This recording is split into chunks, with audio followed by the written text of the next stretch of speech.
Shalom. Selamat berjumpa lagi bagi kita semua di minggu pagi hari ini. Bapak Mama, tema yang akan kita renungkan bersama pada pagi hari ini yaitu tanah dan laut dalam karya Kristus memberi makan semua orang. Bapak Mama, pada hari ini kita berkumpul untuk merenungkan sebuah peristiwa yang luar biasa yang terjadi dalam Injil Markus, khususnya bacaan yang baru kita baca. Dalam bacaan ini Bapak Mama, kita melihat bagaimana Tuhan Yesus memberi makan 5.000 orang dengan hanya mempergunakan 5 roti dan juga 2 ikan. 5.000 orang itu yang terhitung hanya laki-laki, belum perempuan dan juga anak-anak.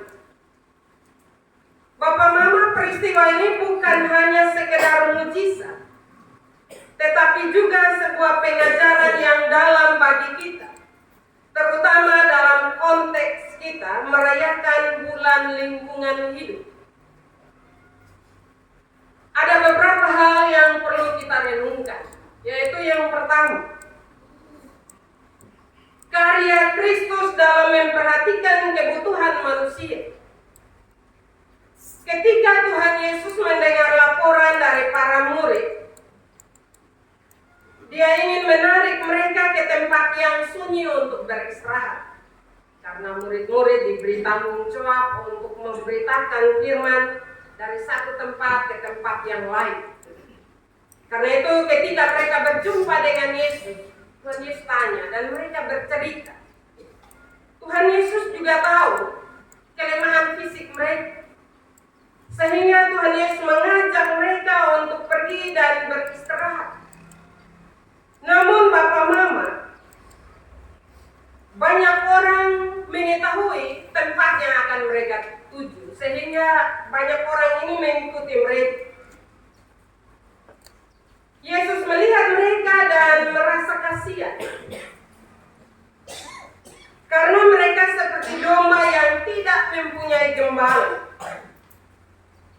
Bapak Mama, dalam konteks lingkungan hidup, kita juga melihat banyak orang di sekitar kita yang mengalami kesulitan. Mereka kelaparan baik secara fisik maupun spiritual. Tuhan Yesus tidak hanya memperhatikan kebutuhan jasmani, tetapi juga kebutuhan rohani dalam tindakan memberi makan 5.000 orang. Dan dari cerita ini Bapak Mama, kita belajar bahwa Tuhan Yesus mengajarkan kita untuk peduli terhadap sesama, terutama mereka yang tidak memiliki akses hidup terhadap sumber daya yang cukup. Bapak Mama, saudara-saudara yang saya kasihi dalam Tuhan kita Yesus Kristus, lahirnya peristiwa mujizat ini memiliki 2 makna, Bapak Mama. Kenapa Tuhan Yesus memberi makan 5.000 orang? Yang pertama, Yesus menentang sistem yang menindas rakyat kecil dengan menggunakan hasil tanah dan laut.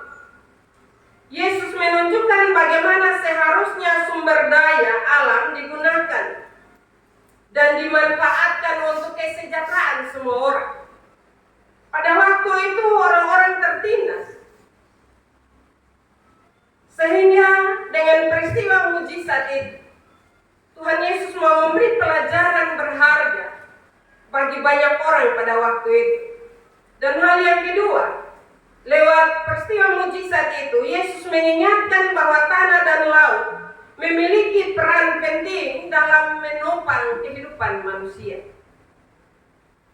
Bapak Mama, saudara-saudara yang saya kasihi dalam Tuhan kita Yesus Kristus, sekali lagi hal ini mengingatkan kita akan tanggung jawab kita sebagai pengelola bumi dan juga semua sumber daya yang Tuhan percayakan bagi kita.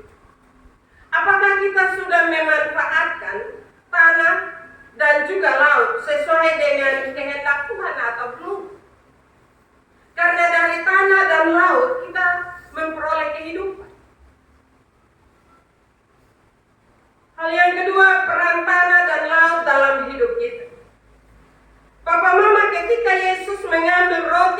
ikan, ia mengucap syukur dan mulai membagikannya. Tanah dan laut adalah sumber kehidupan yang Tuhan ciptakan. Tanah memberi kita hasil pertanian, sedangkan laut memberi kita ikan dan sumber daya laut lain. Dalam konteks lingkungan hidup, kita diingatkan bahwa kita harus menjaga dan merawat ciptaan Tuhan ini. Kita hidup di dunia yang seringkali mengabaikan pentingnya menjaga lingkungan.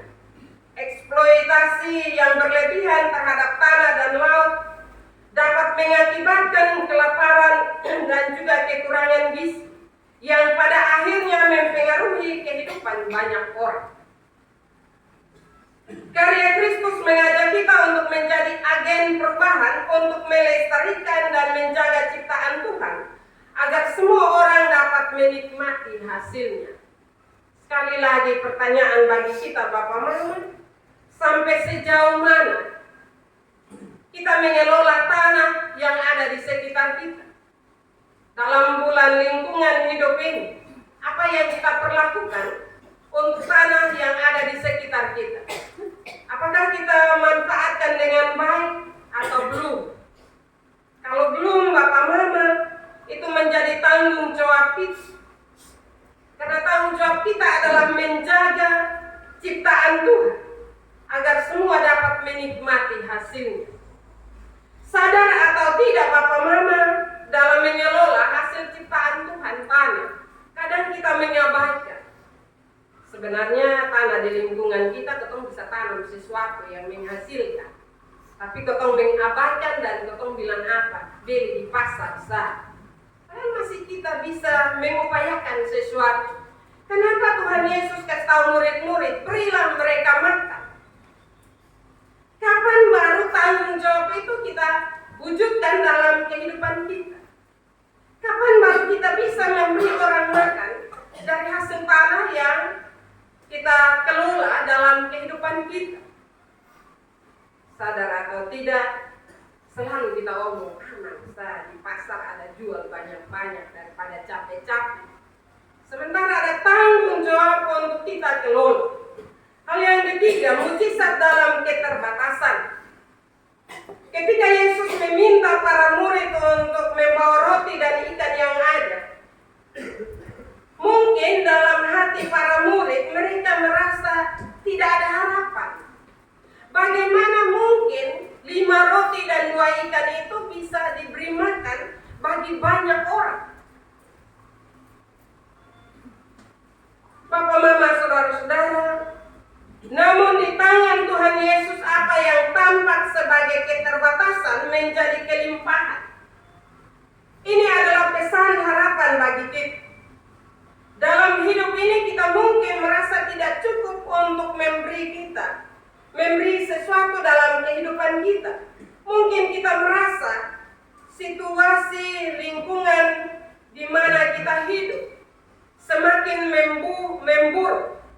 Namun Tuhan Yesus mengajarkan kita bahwa di dalam keterbatasan kita, Dia dapat melakukan mujizat.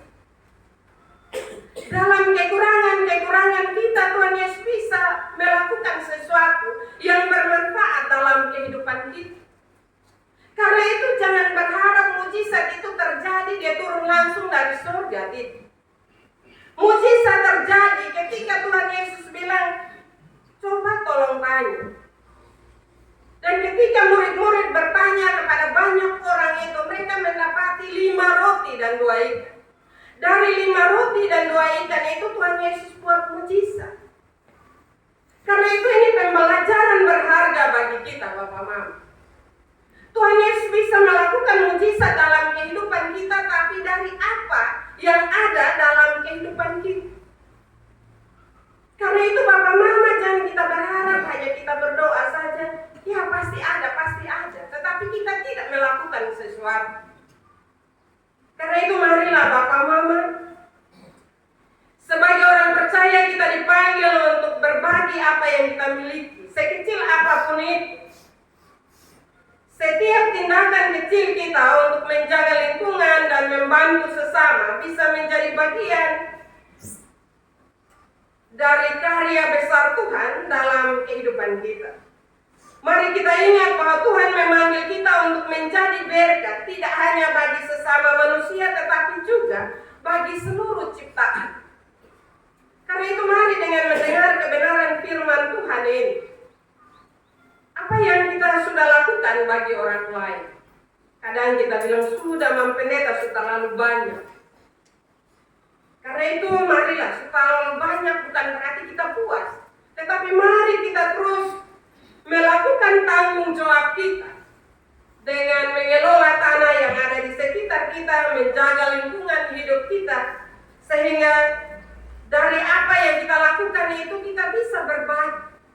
Karena perintah untuk memberi makan banyak orang itu bukan hanya kepada murid-murid, tetapi juga bagi kita semua yang masih ada sampai hari ini. Mari Bapak Mama kita berkomitmen untuk saling memperhatikan satu sama lainnya dan terus menjaga lingkungan di mana kita hidup. Mari kita berdoa agar Tuhan memberi hikmat dan keberanian bagi kita masing-masing untuk menjadi agen perubahan di dalam dunia ini, agar semua orang dapat merasakan kasih dan juga penyertaan Tuhan melalui karya kita. Karena itu marilah kita tidak saling melempar tanggung jawab, tetapi kita harus punya komitmen. Perubahan apa yang saya harus lakukan dan itu bermanfaat bagi banyak orang. Ketika kita tidak pusing dengan lingkungan kita saat panas, kita semua merasa panas. Ketika kita merusak alam, maka kita sendiri mendapat akibat panas dan juga erosi, bahkan gempa bumi dan seterusnya. Karena itu Bapak Mama, saudara-saudara, marilah kita tidak pasif di dalam menjalani bulan lingkungan hidup ini, tapi kita harus menjadi agen perubahan. Apa yang beta harus buat di bulan lingkungan hidup ini? Setidak-tidaknya ada satu tanggung jawab untuk menanam atau juga menjaga kebersihan lingkungan. Marilah kita melakukan itu dengan penuh sukacita, bukan karena disuruh, tetapi mulailah tergerak dari hati kita masing-masing. Saya percaya bahwa ketika tanggung jawab itu kita menyadari, maka lingkungan di mana kita hidup itu akan bersih dan juga akan menyegarkan kehidupan kita. Firman Tuhan memberkati kita pada pagi hari ini. Amin.